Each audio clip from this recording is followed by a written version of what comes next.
Hello everyone, good morning and welcome back to my another blog.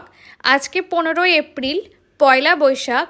তো তোমাদের সবাইকে জানাই শুভ নববর্ষের আন্তরিক প্রীতি ও শুভেচ্ছা। তোমরা খুব ভালো মতনভাবে এই নববর্ষটাকে কাটাও, খুব ভালো থাকো আর সুস্থ থাকো। আজকে সকাল থেকে ওয়েদারটা ভীষণ মেঘলা আর অনেকক্ষণ ধরে কিন্তু আজকে বৃষ্টিও হয়ে গেছে সকালে। আর আজকে সকাল থেকেই কিন্তু আমি ঘর গোছাতে শুরু করে দিয়েছিলাম, মানে ঘরগুলো একদম সুন্দর করে পরিষ্কার করে নিয়েছিলাম আর নতুন বেড কভারও পেতে দিয়েছিলাম।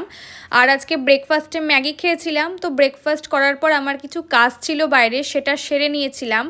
আর বাড়ি এসে একটা ভিডিও শ্যুট করেছিলাম মেকআপের।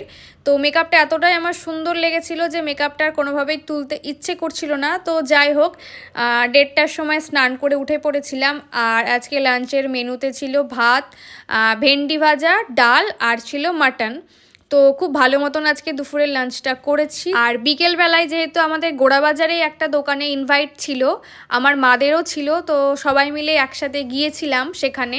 আগে ছোটোবেলায় মা বাবার সাথে বা দাদু ঠাকুমার সাথে গিয়ে কিছু কিছু দোকানে হালখাতা করা হতো। তো সেই সব দিনগুলো তো এখন চলেই গেছে। আগে যখন ছোট ছিলাম তখন ভাবতাম কবে বড় হব, আর এখন বড় হয়ে গিয়ে সেই ছোটোবেলাগুলোকে খুব মিস করি। তো যাই হোক, নীলাদ্রি আর আমি তারপর চলে গিয়েছিলাম একটু কফি কর্নার। এই ক্যাফেটা অনেক দিনই হলো ওপেন হয়েছে, আমরা অনেক দিন ধরেই ভাবছি যাব তো যাওয়া হয় না। আজকে ফাইনালি গিয়েছিলাম। আর আমরা নিয়েছিলাম জিঞ্জার টি, যেটা আমার ভীষণ ফেভারেট, আর নিয়েছিলাম চিকেন পপকর্ন। চাটা তো ভীষণ সুন্দর ছিল খেতে, আর পপকর্নগুলো মোটামুটি ভালোই ছিল। তারপর আমরা 9টা নাগাদ বাড়ি চলে এসেছিলাম, কেননা কালকে আমাদের একটু কলকাতা যাওয়ার আছে কাজে। তাই কিছু শুকনো খাবার নিয়ে নিচ্ছিলাম, যদি ট্রেনের মধ্যে দরকার পড়ে আর খিদে পেয়ে যায়।